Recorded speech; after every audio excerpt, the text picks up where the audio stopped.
Hello friends, welcome to my channel. இன்றைக்கி என்ன பார்க்க போகிறோம்னு பார்த்தீங்கன்னா, ரொம்பவே சாஃப்டான, ரொம்ப சூப்பரான, ரொம்ப ஈஸியான ஒரு பால் கொழுக்கட்டை ரெசிபி தாங்க. வாங்க எப்படி பண்ணுறதுன்னு பார்க்கலாம். அதுக்கு முதல்ல மாவு பிசைஞ்சிக்கலாம். அதுக்கு ஒரு பாத்திரத்தில் 3 கப் அளவுக்கு தண்ணி, 1 கப் அளவுக்கு பால் சேர்த்துக்கோங்க. நான் 2 கப் அளவுக்கு மாவு எடுக்கிறேன், அதனால் இந்த மெஷர்மெண்ட். பால் எதனால் சேர்க்குறோம் அப்படின்னு பார்த்தீங்கன்னா, ரொம்ப சாஃப்டாக இருக்குங்க கொழுக்கட்டை, அதுக்காக தான் பால் சேர்க்குறோம். ரொம்ப கொதிக்கணும்னு அவசியம் இல்லை, லைட்டாக சூடானால் போதும். இப்போ சூடாகிடுச்சு. இப்போ மாவை கொட்டி கொஞ்சம் கொஞ்சமாக கொட்டி நல்லா கட்டிப்படாமல் கிளறிக்கோங்க. இது கூடவே ஒரு 1/4 ஸ்பூன் அளவுக்கு உப்பு சேர்த்து நல்லா கிளறிக்கோங்க.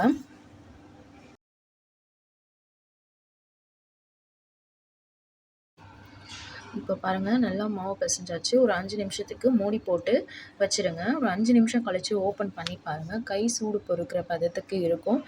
நம்ம கையில் நெய் தடவிட்டு மாவை நல்லா சப்பாத்தி மாவு பதத்துக்கு பிசைஞ்சிக்கோங்க. பிசைஞ்சிட்டு உங்களுக்கு எந்த ஷேப்பில் வேணுமோ குட்டி குட்டியாக அந்த பால் ஷேப்பில் கொழுக்கட்டையை பிடிச்சி வச்சுக்கோங்க. எல்லா மாவையும் இந்த மாதிரி பிடிச்சி வச்சுக்கோங்க.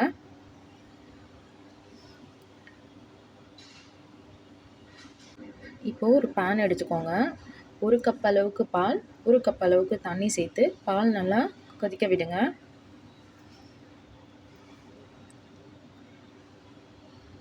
பால் நல்லா கொதித்ததும் நம்ம உருண்டை பண்ணி வச்சுருக்கோம் பாருங்கள் கொழுக்கட்டை, அது எல்லாமே இதுக்குள்ளே போட்டுருங்க ஒன்றா.